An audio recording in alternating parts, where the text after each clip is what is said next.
Assalamualaikum warahmatullahi wabarakatuh. Selamat siang Bapak dan Ibu, semoga semuanya dalam keadaan sehat walafiat. Perkenalkan, saya Lasgarman SPDMM, dosen tetap program studi D4 Manajemen Pemasaran Internasional Politeknik Bau-Bau. Perjalanan karir saya sebagai dosen dimulai sejak ditetapkannya Surat Keputusan Yayasan Kesehatan Nasional nomor 20/YKN/9/2019. Riwayat studi saya menempuh S1 pada program studi Pendidikan Ekonomi Keilmuan Akuntansi pada Fakultas Keguruan dan Ilmu Pendidikan Universitas Halus Kendari tahun 2017 sampai 2011. Selanjutnya menempuh jenjang S2 program studi Manajemen Keuangan Fakultas Ekonomi Universitas Islam Sultan Agung Semarang pada tahun 2013 sampai tahun 2015. Di program studi D4 Manajemen Pemasaran Internasional, saya diamanahkan untuk mengampu mata kuliah, diantaranya analisis estimasi biaya, studi kelayakan bisnis, e-marketing, integrator marketing communication atau komunikasi pemasaran terpadu, dan mata kuliah matematika ekonomi dan bisnis yang merupakan bidang keahlian saya. Izinkan saya dalam kesempatan ini saya akan menjelaskan salah satu mata kuliah yang saya ampu, yaitu studi kelayakan bisnis sebagai salah satu pernyataan diri dosen dalam unjuk kerja Tridharma Perguruan Tinggi PDD UKT-PT bidang pengajaran. Mata kuliah ini bernama Studi Kelayakan Bisnis dengan bobot SKS 3, kode mata kuliah PB.E.C25203. Mata kuliah ini disajikan pada semester 3 atau ganjil serta wajib diprogramkan oleh seluruh mahasiswa D4 Manajemen Pemasaran Internasional. Mata kuliah studi kelayakan bisnis membahas analisis dan penilaian kelayakan suatu bisnis berdasarkan berbagai aspek bisnis sehingga mahasiswa dapat menilai kelayakan suatu bisnis serta dapat menyusun proposal studi kelayakan bisnis. Topik-topik yang dipelajari diantaranya pendahuluan, kajian aspek legalitas, kajian aspek teknis, kajian aspek pasar dan pemasaran, kajian aspek finansial, kajian aspek manajemen dan organisasi, kajian aspek ekonomi dan sosial, dan kajian aspek lingkungan hidup. Keseluruhan materi telah saya buat dalam bentuk buku ajar atau modul mata kuliah studi kelayakan bisnis. Setelah mempelajari mata kuliah studi kelayakan bisnis, mahasiswa diharapkan mampu menguasai konsep mengenai mata kuliah studi kelayakan bisnis ini. Sistem pembelajaran yang diterapkan pada mata kuliah studi kelayakan bisnis yang saya ampu sendiri berjumlah 14 kali pertemuan secara daring dan luring. UTS dilakukan pada pertemuan ke-8 dan UAS dilakukan pada pertemuan ke-16 sehingga total pertemuan adalah 16 kali. Secara sistematis urutan materi berdasarkan rencana pembelajaran semester. Yang pertama pertemuan 1, sub CPMK-nya adalah pengertian bisnis dan studi kelayakan bisnis, materi kontrak perkuliahan, pendahuluan pengertian bisnis, pengertian studi kelayakan bisnis, alasan melakukan studi kelayakan bisnis. Kemudian yang kedua adalah sub CPMK-nya berupa menjelaskan pengertian badan usaha dan lain-lain, di mana materinya adalah kajian aspek legalitas yang terdiri dari pengertian badan hukum usaha, jenis-jenis badan usaha, perizinan usaha, dan izin lainnya. Untuk pertemuan 3 dan 4, sub CPMK-nya adalah menjelaskan konsep aspek teknis dalam studi kelayakan bisnis dengan materi kajian aspek teknis, diantaranya pengertian aspek teknis, penentuan lokasi usaha, penentuan luas dan besaran produksi, tata letak, pemilihan teknologi, dan penentuan metode. Pertemuan kelima, sub CPMK-nya berupa mahasiswa mampu melakukan analisis kajian aspek pasar dan pemasaran dengan materi pengertian pasar dan pemasaran, struktur dan jenis pasar, analisis pasar dan pemasaran, segmentasi, strategi bauran pemasaran, dan teknik pengembangan pasar.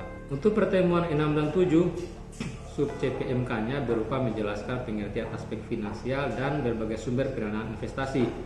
Untuk materinya berupa kajian aspek finansial yang terdiri diantaranya pengertian aspek finansial, sumber pendanaan bisnis, analisis aliran kas, dan sebagainya.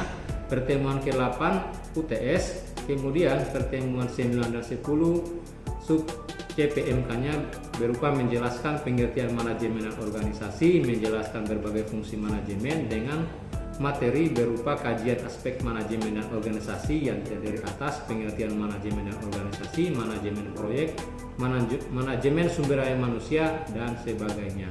Pertemuan ke-11 menganalisis tentang jumlah pesaing dan kekuatan kelemahan pesaing, misalnya berupa pangsa pasar.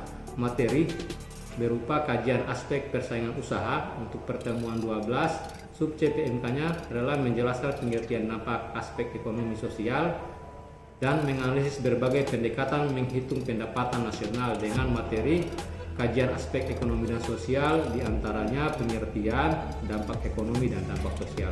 Pertemuan 13 dan 14 Subcep PMK menjelaskan pengertian dampak lingkungan hidup, zona dan AMDAL, serta ruang lingkup dan sistematika AMDAL. Kajian aspek untuk materinya membahas tentang kajian aspek lingkungan hidup, di antaranya pengertian aspek lingkungan hidup dan zona lingkungan hidup, ruang lingkup studi dan metode analisis data, serta sistematika penyusunan dokumen AMDAL. Pertemuan 15 Subcep PMK-nya mahasiswa mampu menganalisis data dan mendeskripsikan keluhan dari kuesioner tentang studi kelayakan suatu bisnis, serta menghasilkan hasil analisis data yang bisa menentukan layak tidaknya suatu bisnis. Materinya adalah pengumpulan data kuesioner studi kelayakan bisnis, dan yang terakhir adalah UAS atau ujian akhir semester. Metode pembelajaran yang saya gunakan antara lain ceramah, diskusi, pemberian tugas, dan praktikum. Praktikum berupa soal-soal evaluasi pada setiap akhir pokok bahasan yang ada pada modul mata kuliah studi kelayakan bisnis yang saya buat. Sistem penilaian. Untuk sistem penilaian terdiri dari kehadiran 10%, tugas 10%, UTS 10%, UAS 20%, dan praktikum 50%, sesuai dengan peraturan kehidupan akademik yang ditetapkan di program studi D4 Manajemen Pemasaran Internasional. Demikian deskripsi singkat mata kuliah yang saya ampuh, lebih dan kurangnya mohon dimaafkan. Wassalamualaikum warahmatullahi wabarakatuh.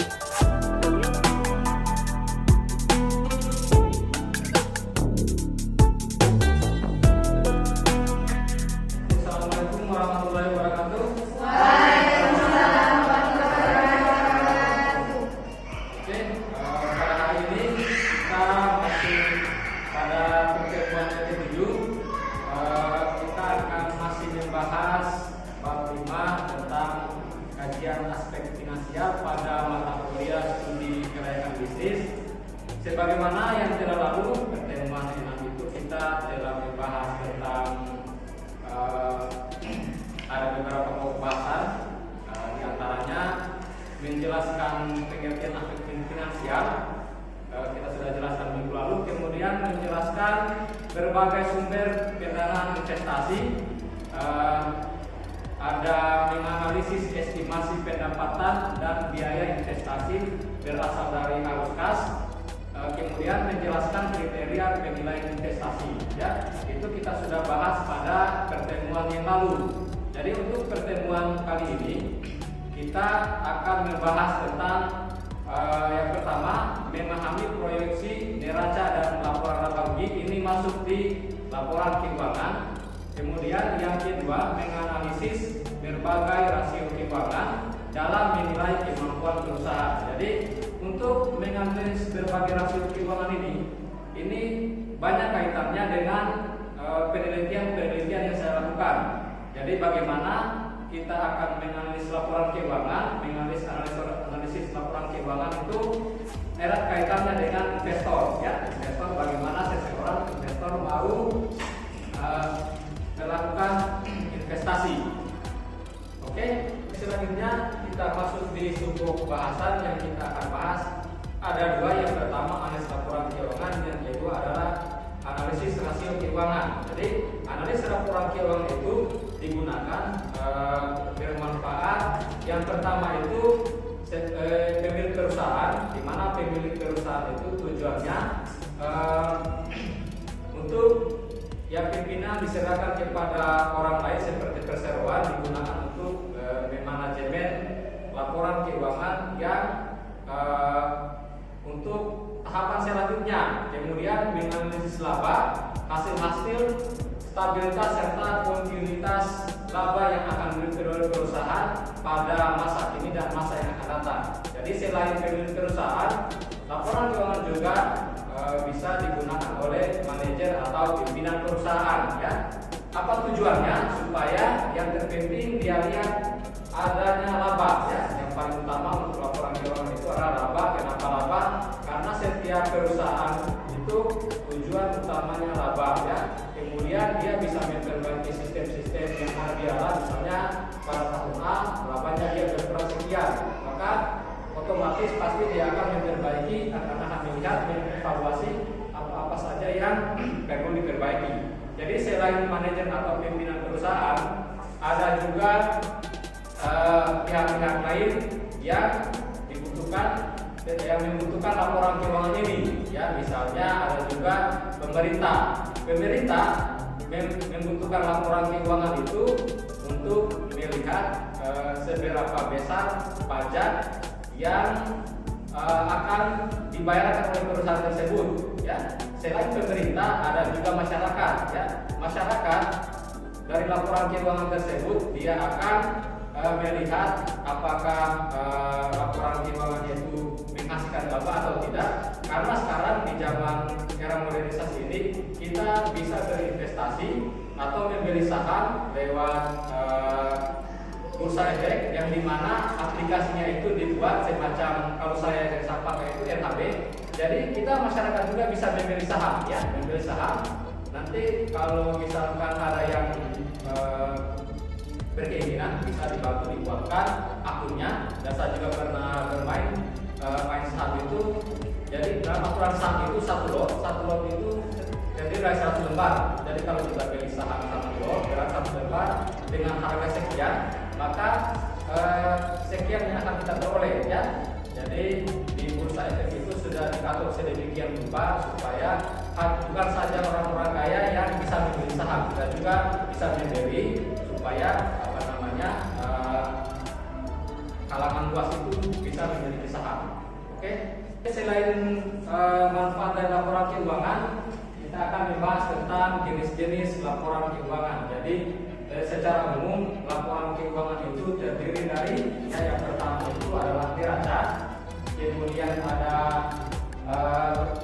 laporan laba rugi, ada laporan perubahan modal, dan ada laporan arus kas. Jadi dalam satu laporan keuangan itu terdiri dari 4 komponen. Nanti sebentar saya perlihatkan bagaimana itu laporan keuangan. Di antaranya dia memuat neraca, ya. Neraca itu dia memuat aktiva, ya. Komponen neraca dia memuat aktiva, memuat kewajiban atau utang, dan ekuitas atau modal, itu neraca, ya. Kemudian selain neraca ada yang Anda pernah dengar laporan rugi laba, ya. Laporan rugi laba itu mempunyai beberapa komponen. Yang pertama itu adalah penjualan dikurangi dengan biaya, ya. Penjualan dikurangi dengan biaya, itu yang masuk dalam komponen rugi laba. Setelah laporan rugi laba, dalam laporan keuangan itu ada namanya laporan perubahan modal. Jadi laporan perubahan modal itu adalah laporan yang menggambarkan perubahan modal selama 1 periode atau 1 tahun, ya, 1 tahun. Untuk laporan perubahan modal itu terdiri dari komponen modal awal ditambah keuntungan atau dikurangi kerugian dan dikurangi privilege. Privilege itu adalah pengembalian pribadi. Jadi privilege ini dia masuk di laporan rugi laba, ya. Kemudian setelah itu kita akan dapat dia punya laporan perubahan modal akhir, ya. Nah, setelah laporan rugi laba ada namanya laporan arus kas, ya. Laporan arus kas itu terdiri dari laporan arus kas dari kegiatan operasional, ada kegiatan pendanaan, dan kegiatan lain-lain. Dia yang berkaitan dengan pembiayaan secara tunai, ya. Pembiayaan secara tunai yang berhubungan dengan kas yang kita pakai, itu namanya laporan arus kas. Oke, selanjutnya ada yang mau ditanyakan? Oke, silakan Ali. Ya, baik, terima kasih atas kesempatan yang telah diberikan, Pak. Yang menjadi poin pertanyaan saya itu ada berapa jenis laporan keuangan dan bagaimana cara menentukannya dalam laporan keuangan? Terima kasih, Pak. Oke, pertanyaan yang bagus. Jadi ada berapa jenis laporan keuangan dan bagaimana cara menentukannya? Jadi seperti yang saya sudah jelaskan tadi, dalam satu laporan keuangan itu memuat 4 garis besar. Yang pertama itu adalah laporan neraca.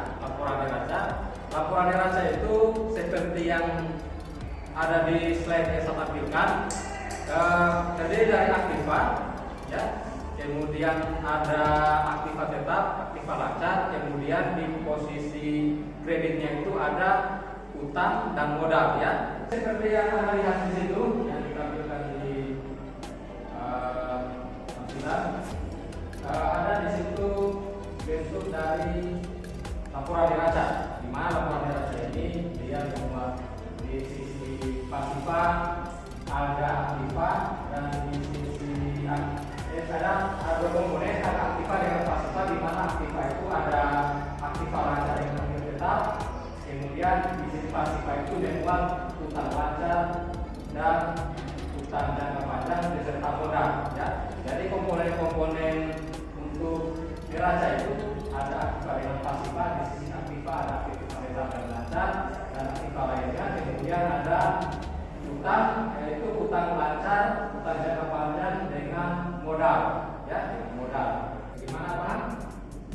Ya, sejauh ini Saya pahami ya. Setelah itu setelah laporan yang lainnya, paham yang lainnya? Oke, setelah itu kita lanjut selain laporan neraca ada namanya laporan laba rugi. Ya, laporan laba rugi itu dia memuat seperti yang sudah jelas ada pendapatan dengan beban atau biaya. Jadi pendapatan kita jumlahkan seluruh pendapatannya, kemudian kita kurangi dengan beban atau biaya. Kalau dalam perusahaan jasa dia disebut sebagai beban. Kalau dalam perusahaan manufaktur dia disebut sebagai biaya. Ya, itu komponen untuk laporan laba rugi. Selanjutnya harus setelah laporan laba rugi untuk laporan yang itu ada namanya laporan perubahan modal. Laporan perubahan modal itu terdiri dari modal awal dikurangi untuk rugi atau ditambah dengan laba sama dengan modal akhir. Setelah laporan perubahan modal ada namanya laporan arus kas. Jadi laporan arus kas nanti kita akan bahas khusus di pertemuan selanjutnya karena memang dia agak banyak supaya kita akan analisis satu persatu ya. Oke, sampai di situ bisa dipahami. Untuk kita lanjut di poin selanjutnya, pengukuran dengan rasio keuangan. Oke, selanjutnya kita masuk di pengukuran rasio keuangan. Pengukuran rasio keuangan. Jadi kalau suatu perusahaan atau perusahaan yang sudah go public untuk menarik investor, biasanya investor itu dia hanya mengukur rasio keuangan. Jadi ada laporan keuangan yang dia peroleh di bursa efek. Setelah itu dia misalnya saya mau ukur dia punya rasio likuiditas, tinggal dia cari rumus untuk misalnya menentukan rasio likuiditas. Itu kan ada banyak, ada current rasio, ada cash rasio, ada rasio dan rasio lain-lain. Ya, jadi salah satu rasio yang diukur misalnya ada rasio likuiditas ya, rasio likuiditas. Untuk rasio likuiditas itu definisinya adalah rasio yang menunjukkan kemampuan perusahaan dalam memenuhi kewajiban atau membayar utang jangka pendeknya. Dalam kata lain, rasio likuiditas adalah rasio yang dapat digunakan untuk mengukur sampai seberapa jauh tingkat kemampuan perusahaan dalam melunasi kewajiban jangka pendek yang akan segera jatuh tempo. Jadi suatu perusahaan dengan dana yang dia miliki kira-kira seberapa lama dia bisa membayar atau melunasi utang jangka pendeknya ya. Untuk lebih jelasnya ada pada tampilan di slide itu. Kita bisa melihat contoh kita menghitung rasio likuiditas. Di sana ada salah satu komponen rasio likuiditas itu adalah current rasio. Jadi current rasio ini merupakan rasio yang digunakan untuk mengukur kemampuan perusahaan dalam memenuhi kewajiban jangka pendek yang segera jatuh tempo. Dan seterusnya, jadi rumus untuk menentukan current rasio kita pakai contoh current rasio untuk menentukan laporan analisis rasio keuangan. Di contoh soal ada total aktiva lancar ya. Jadi kalau Anda buka laporan keuangan itu ada, Anda bisa lihat nanti total aktiva lancar dia masuk di komponen neraca yang seperti dasar tadi. Kemudian ada di situ total utang lancar. Utang lancar juga ini dia masuk di komponen neraca, ya. Jangan cari di laba rugi, tidak akan dapat. Cari di laporan neraca, ya. Dia masuk.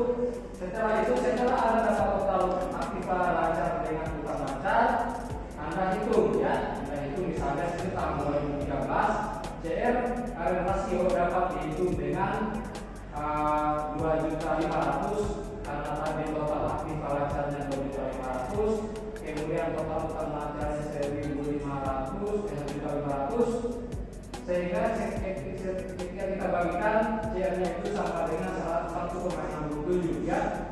Yang artinya jumlah aktiva lancar sebanyak 1,67 kali utang lancar, atau setiap satu utang lancar dijamin oleh RP 1,67 harta lancar. Jadi lebih banyak harta lancar yang dia miliki daripada utangnya ada, sehingga kalau kita analisis dari hasil perhitungan ini, dia akan mampu membayar utang lancarnya yang akan segera ada di tempo.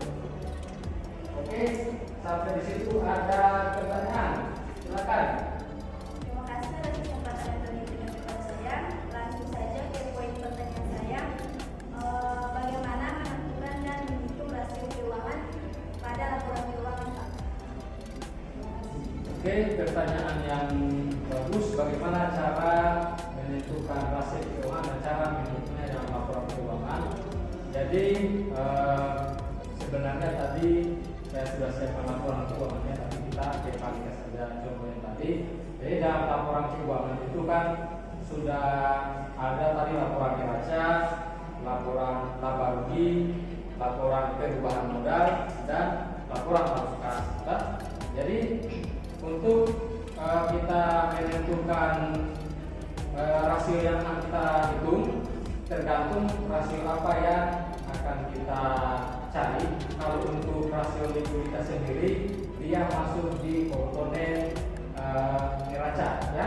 Kalau kita mau cari rasio profitabilitas atau rasio keuntungan, dia masuk di komponen laba rugi, ya, laba rugi. Di sana untuk rasio profitabilitas ada juga, misalnya ada ROA, return on asset, ada ROE, return on equity. Itu rumus-rumusnya juga sudah ada, ya. Ini salah satu contoh yang saya tampilkan di sini. Yang saya jelaskan tadi ada kita mencari likuiditas. Kebetulan yang kita hitung tentang current rasio, rasio lancar, itu cara mencarinya jika Anda dapat laporan keuangan ada di total aktiva lancar 2.500.000 dia tahunnya. Biasanya di laporan keuangan itu dia memuat 2 tahun, ya, tahun saat ini dan tahun yang berlalu. Jadi kalau Anda dapat laporan keuangan yang 2014, pasti ada di sampingnya itu laporan keuangan yang tahun 2013. Karena dia disandingkan, supaya kenapa disandingkan? Bisa dijadikan sebagai perbandingan, ya, perbandingan kita hitung. Oke, contohnya seperti rasio total aktiva lancar 2.500.000 pada tahun 2013, total utang lancar 1.500.000, dan kita cari current rasio 2013 yaitu sama dengan 2.500.000 kali 1.500 sama dengan 1,67. 1,67 tidak hanya sampai di situ, kita harus interpretasikan juga apa maksud dari 1,67 ini. 1,67 itu artinya adalah jumlah aktiva lancar sebanyak 1,67 kali utang lancar, atau setiap Rp 1 rupiah kita punya utang lancar dijamin oleh Rp 1,67 harta lancar. Maksudnya kalau misalnya Oliveira punya utang Rp2, 200 rupiah sama si Saryani punya uang sebanyak Rp500 untuk bisa dibayar. Jadi masih banyak uang untuk bisa dibayarkan Rp500 dengan utang yang ada, ya. Jadi dia masih mampu membayar karena lebih banyak uang yang dia miliki, ya. Gitu. Bagaimana jawaban yang saya sampaikan, sudah dipahami? Sudah bisa, Pak. Oke, terus kalau yang lainnya bisa? Bisa. Oke, kalau sudah bisa dipahami, kita lanjut yang setelah saya sebutkan tadi. Selain rasio likuiditas, ada rasio profitabilitas. Sebenarnya banyak. ada rasio solvabilitas, ada rasio rentabilitas, tapi kita masuk dulu di rasio profitabilitas. Profitabilitas itu mungkin ada pernah dengar, profit itu berkaitan dengan keuntungan, ya. Jadi kalau Anda mencari rasio profitabilitas, Anda cari di laporan rugi laba, ya. Jangan cari laporan neraca, ya. Ya. Situ rasio profitabilitas sendiri definisinya menunjukkan pengaruh gabungan dari likuiditas, pengelolaan aktiva dan pengelolaan utang terhadap hasil operasi laba. Jadi profitabilitas ini dia berkaitan dengan laba yang kita miliki. Ini biasanya yang dicari-cari oleh investor ketika dia mau berinvestasi di bursa efek, ya. Yang saya sebut tadi jual beli saham. Kalau misalnya investor dia mau berinvestasi, dia cari laporan keuangan perusahaan misalnya gudang garam GGRM, dia buka baru yang paling dia cari itu komponen profitabilitasnya. Berapa sih keuntungan yang dia hasilkan dalam setahun, ya? Jangan sampai dia rugi. Kalau dia rugi, kemungkinan dia tidak akan membeli saham di situ, ya. Nah, rasio profitabilitas contohnya di situ ada kita profit margin. Jadi profit margin itu dia mengukur penjualan yang diukur dalam persentase. Rumus untuk mencari profit margin adalah net profit after tax per net sales atau keuntungan setelah pajak. Jadi keuntungan itu ada keuntungan sebelum pajak dengan keuntungan setelah pajak, ya. Yang disebut dengan ada dengan EAT, Earnings After Tax, dan EBIT, Earning Before Tax, ya. Jadi seperti yang ada di contoh di slide saya bagikan, itu ada contoh soal komponen ada dengan tahun. Contohnya net sales atau penjualan bersih 10 juta pada tahun 2013 dan pada tahun 2014 ada 12 juta, dan Earning After Tax keuntungan setelah pajak 4.500.000 pada tahun 2013 dan 6 juta pada 2014, dan total aktifannya 4.350.000 pada 2013 dan 5.250.000 pada 2014. Jadi di sini total aktifannya diraukan, ya, karena dia tidak masuk di rumus net profit margin, ya. Kita mau cari profit marginnya. Yang kita bagi itu hanya net profit after tax dengan net sales atau penjualan bersih, sehingga untuk tahun profit margin 2013 4.500.000 dibagi 10 juta sama dengan 45%, dan profit margin untuk 2014 6 juta dibagi 12 juta sama dengan 50%, sehingga kesimpulannya jika kita rata-rata rasio net profit margin industri yang ditetapkan 16%, maka nilai SPM 2013 dan 2014 dari hasil perhitungan bisa dikatakan baik karena berada di atas lebih dari 16%. Jadi kalau suatu perusahaan dia sudah tetapkan misalnya NPM-nya lebih dari 16, sedangkan hasil perhitungan itu di atas 16, maka bisa dikatakan NPM-nya itu baik. Oke, sekian dari saya, ya. Saya ucapkan wabillahi taufiq wal hidayah. Assalamualaikum warahmatullahi wabarakatuh.